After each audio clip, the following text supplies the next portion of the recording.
네, 오늘의 4위 소식입니다. 이재명 대표가 나오면 시청률 20%는 장담을 한다. 이 국민의힘 주진우 의원의 주장입니다. 국민의 알 권리를 위해서 다음 달 이재명 대표 1심 선고를 생중계해야 한다는 주장인 겁니다. 가능할까요?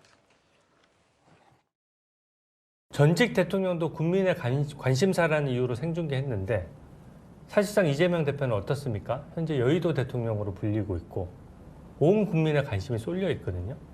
저는 당연히 생중계할 수 있는 사안이라고 생각합니다. 이재명 대표 입장에서 반대할 이유가 있습니까? 본인은 검찰의 사건이 조작이라고 주장을 하고 있어요. 재판 조작의 논리들이 생중계될 수 있는 좋은 기회인데 그것에 반대할 이유가 없죠. 이재명 대표 본인이 떳떳하다면 생중계를 스스로 환영할 일이라고 저는 생각합니다. 네, 다음 달 15일과 25일입니다. 공직선거법 위반 혐의 그리고 위증교사 혐의로 1심 선고가 예정이 돼 있는데 최진봉 교수님, 네. 주진우 의원이요. 국민 알 권리를 위해서 생중계해야 된다. 1심 선고 상황을 이렇게 얘기하고 있습니다. 어떻게 보십니까? 저는 개인적으로 재판 시청률 훌쩍 넘으면 20% 장담한다는 저에게 왜 하는지 잘 모르겠고요. 동의할 수 없고. 이거는 재판부가 판단하는 문제잖아요. 공개할지 말지 하는 문제에서 이게 공개될 내용인지는 저는 개인적으로 그렇게 생각하지 않는데요. 전직 대통령이라든지 이런 분들에 대해서는 공개를 했지만 이게 그만큼의 중요한 사안인지 잘 모르겠어요. 그리고 1심이고 이게 대법원까지 어차피 가야 될 사안이기 때문에 지금 1심에서 이걸 공개하는 것이 무슨 실익이 있는지 잘 모르겠습니다. 또 어차피 판결이 나오고 난 판결은 공개가 되니까 모든 사람들이 어떤 내용인지 알게 될 것이고 굳이 그걸 공개해서 방송을 할 만큼의 가치가 있는지는 저는 개인적으로 그럴 가치는 없다고 생각합니다. 네. 저도 취재를 했었는데 2018년도에 박근혜 전 대통령, 이명박 전 대통령에 대한 1심 선고, 재판 선고 방송으로 생중계를 했었습니다.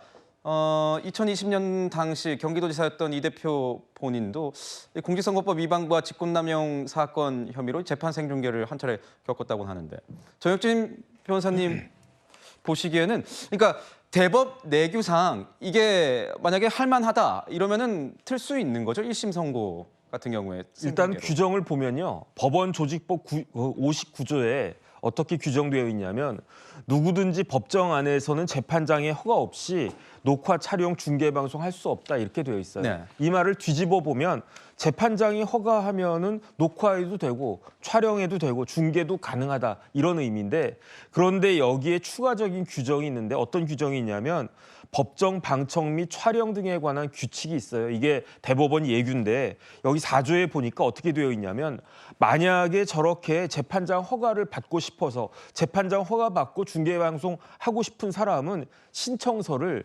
재판기일 전날까지 제출하도록 규정하고 있습니다. 네. 그러니까 주진우 의원은 11월 14일까지 중계 방송하고 싶으니까 허가해 달라고 재판장에게 신청서 제출하는 게 좋겠다는 생각이 들고요. 그다음에 그 4조 2항에 보면은 재판장은 어떻게 해야 되느냐 이런 신청서가 들어왔을 때 피고인의 동의가 있는 때에 한해서 신청에 대해서 허가할 수 있다. 그러니까 조금 전에 주진우 의원 이야기했잖아요. 이재명 대표 동의하라고. 그래서 이재명 대표가 동의한다라고 하면 웬만하면 한성진 부장판사가 중계방송해도 괜찮습니다. 이렇게 허가를 할 건데 그런데 이재명 대표가 과연 동의를 할까?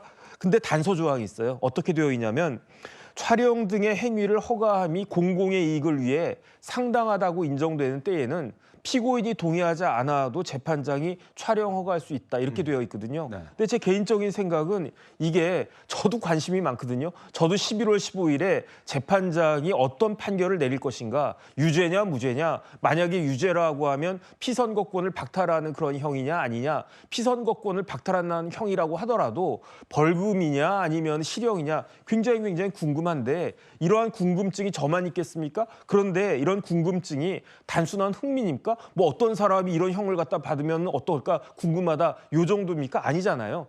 이재명 대표 어떤 사람입니까? 제1당의 대표고요. 나아가서 다음 대선의 유력한 대선 후보잖아요. 지금 여론조사 1등 나오는 사람 아닙니까? 그런 사람에 대한 평가를 위해서라도 이 생중계는 반드시 허용되는 것이 좋겠다. 전 개인적으로는 생각합니다.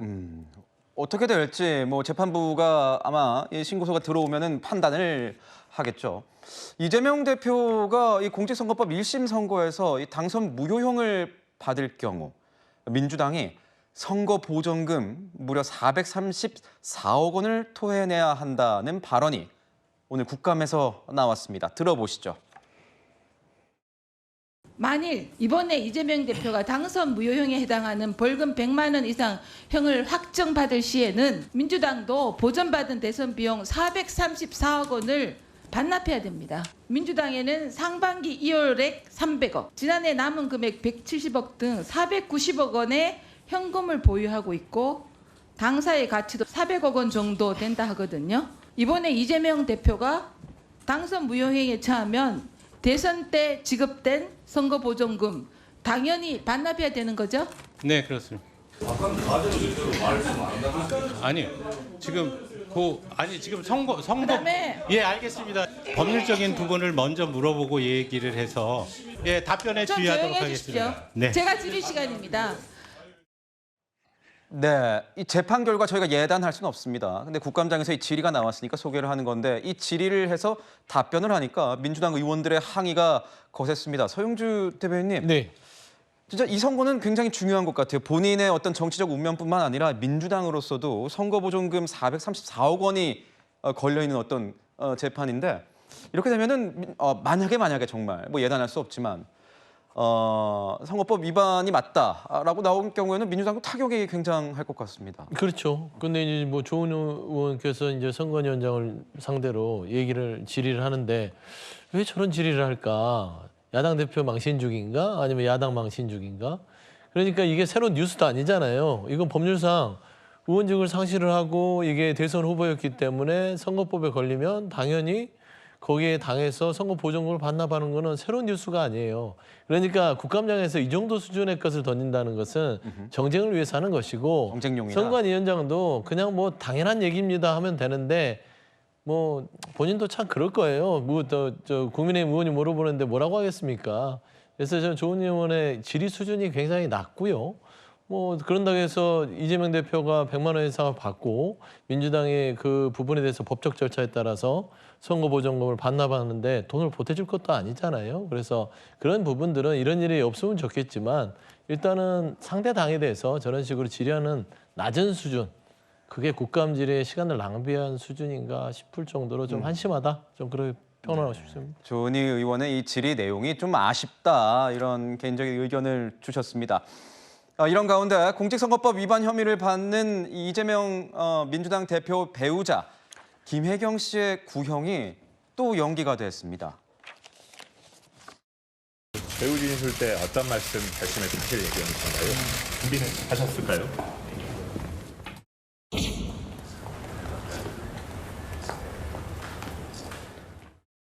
네, 아무 얘기가 없이 이제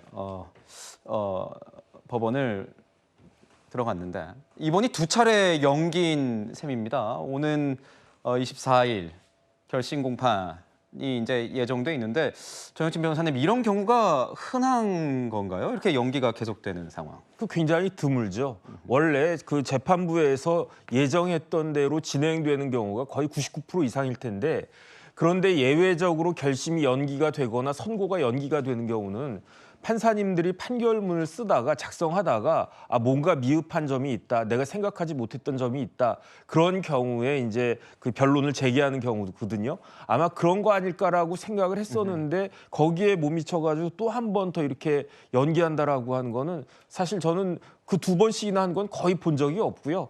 쉽게 말하면 재판 진행을 매끄럽게 하지 못했다 그런 생각이 들고 그러니까 어쨌든지 간에 이제 결론이라도 제대로 된 그런 결론, 모든 사람들이 납득할 수 있는 그런 결론이 빨리 도출되는 것이 맞겠다 그런 생각이 들고요.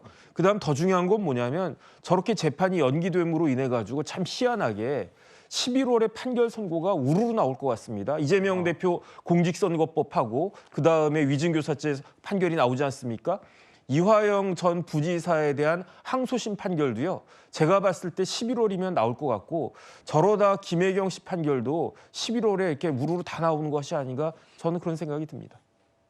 11월 14일로 정해졌다고 하는데 정영진 변호사님께 또 하나 더 여쭤봐야 될 것 같아요. 오늘 재판에서는 이런 일이 있었습니다. 법정 증언 내용인데요. 김혜경 씨와 이 식사 모임을 가졌던 동석자의 증언과 좀 배치되는 정황이 오늘 재판 과정에서 드러난 겁니다. 동석자는 자신이 현금으로 결제를 했다고 법정에서 진술을 한 바 있는데 금융기관 등이 이 법원에 제출한 결제 내역을 보니까 따로 현금 결제가 이루어지지 않았다는 거예요, 정혁진 변호사님. 네네. 이렇게 되면은 이 모임 동석자, 국회의원의 배우자로 알려져 있는데 이것도 법적으로 문제가 될 수 있는 겁니까? 아니라면요? 뭐 굳이 따지면 저것도 위증죄가 될 수 있는 것이 아닌가? 왜냐하면 요즘은 조사하면 다 나오잖아요. 현금으로 했는지 대개는 다 카드로 하니까 저렇다라고 하면은 그 현금이 아닌 다른 수단으로 결제가 된 것이 아닐까? 만약에 저게 그 증언을 한 것이다라고 하면 저것도 위증죄가 될 수 있을 것 같다는 그런 생각이 드는데 뭘 그렇게 어렵게 하는지 말 돌리지 말고 정확하게 있는 그대로 이야기하면 될 건데 그다음에 어차피 저 사건은요 10만 얼마밖에 안 되는 야당에서 계속 주장하는 바와 같이 10만 얼마짜리밖에 안 되는 그런 사건입니다. 그러니까 형이 그렇게 세게 나오지도 않을 건데 뭘 저렇게 감추려고 하는지 조금 납득이 되지 않은 측면이 있습니다. 네. 이거는 그 지금 김혜경 여사가 받고 있는 재판과 관련 있는 게 아니고요. 그 전후에 지금 10만 얼마 썼다고 하는 그 날의 포스기 얘기하는 게 아니고 그 전후에 있었던 식당에서 일이에요. 그러니까 이건 공소시효도 이미 끝난 문제고 이건 아마 참고 자료로 재판부가 받은 것 같은데 오해하지 마시고 시청자분들이 오해하실까 봐 제가 말씀드리는 건데 이거는 현재 재판받고 있는 10만 원 관련된 것과는 전혀 관계없는 사안입니다. 네. 이재명 대표의 1심 판결이 나오기 전까지 이 사법 리스크를 부각하려는 아마 여당의 공세가 계속될 것 같습니다.